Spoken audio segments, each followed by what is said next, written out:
उन मस्क के साथ भी ऐसा ही था। अपनी किशोरावस्था के मध्य तक मस्क ने कल्पना और वास्तविकता को इस हद तक मिश्रित कर दिया था कि उनके दिमाग में उन्हें अलग करना मुश्किल था।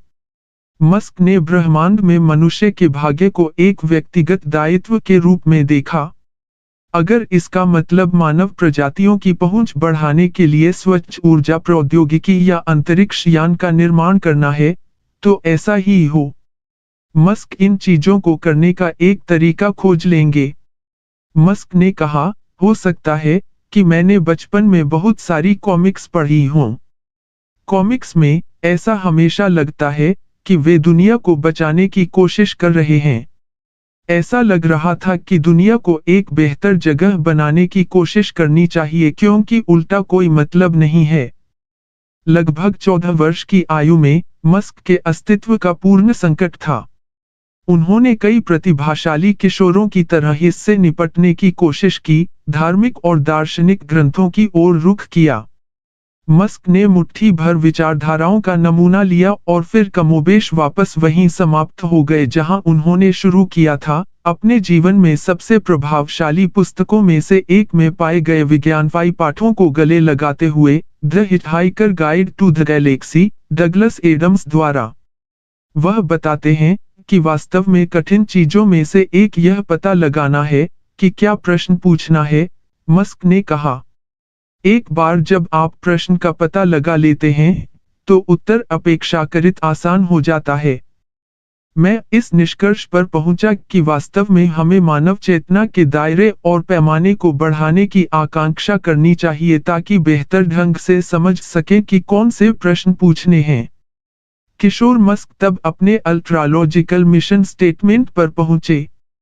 केवल एक चीज जो करने के लिए समझ में आता है, वह है अधिक सामूहिक ज्ञानोदय के लिए प्रयास करना, उन्होंने कहा। उद्देश्य के लिए मस्क की खोज के कुछ आधारों को खोजना काफी आसान है। 1971 में जन्मे, वह जोहान्सबर्ग से सिर्फ 1 घंटे की ड्राइव पर, दक्षिण अफ्रीका के उत्तर पूर्वी हिस्से के एक बड़े शहर प्रिटोरिया में पले बढ़े।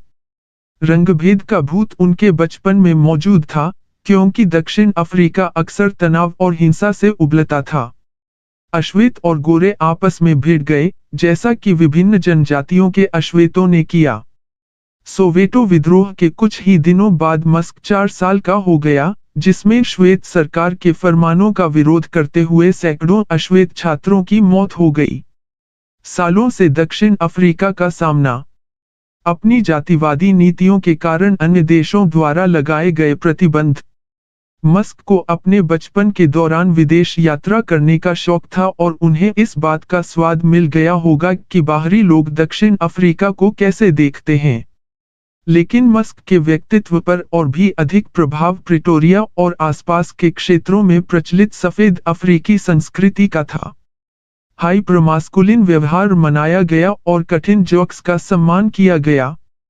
जबकि मस्क ने विशेषाधिकार के स्तर का आनंद लिया, वह एक बाहरी व्यक्ति के रूप में रहता था जिसका आरक्षित व्यक्तित्व और गीकी झुकाव उस समय के प्रचलित दृष्टिकोण के खिलाफ था। उनकी धारणा है कि दुनिया के बारे में कुछ गलत हो गया था, लगातार सुदृढ़ीकरण प्राप्त हुआ, और मस्क ने लगभग अपने शुरुआती दिनों से अपने परिवेश से भागने की साजिश रची और एक ऐसी जगह का सपना देखा जो उनके व्यक्तित्व और सपनों को फलने फूलने दे।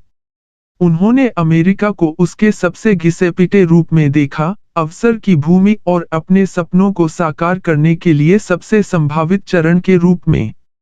ऐसा हुआ कि एक अकेला, भड़कीला दक्षिण अफ्रीकी लड़का जिसने सामूहिक ज्ञानोदय का पीछा करने के बारे में पूरी ईमानदारी के साथ बात की, वह अमेरिका का सबसे साहसी उद्योगपति बन गया। जब मस्क अंत में अपने 20वां दशा में संयुक्त राज्य अमेरिका पहुंचे, तो इसने अपने पुश्तैनी जड़ों की ओर वापसी को चिह्नित किया।